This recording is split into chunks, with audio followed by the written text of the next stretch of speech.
You can sometimes get a very good idea for what that audience really cares about. More often than not, though, a lot of people will come into a meeting, or you may have extra people coming to a meeting that have their own individual goals and challenges in mind.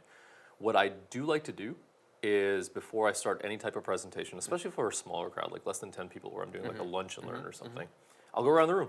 I'll take a legitimate 5 minutes and say, here, I'm Bhaskar, here's what I do. Who are you? What do you do? Why do you care about Siemens? Why do you care about VFDs? Why do you care about material handling? Tell me your experience and what you care about, and I'll write those things down on a board too. Ideally, there should be a whiteboard there. That'd be fun.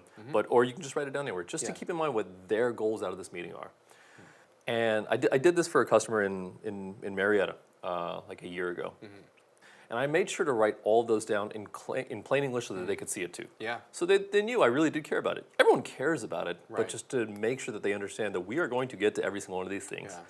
I went through my presentation, answered probably half of them, and then I said, the remaining people, you guys obviously still have these questions. Would you mind if I took 15 minutes and found a different presentation to kind of address these other topics?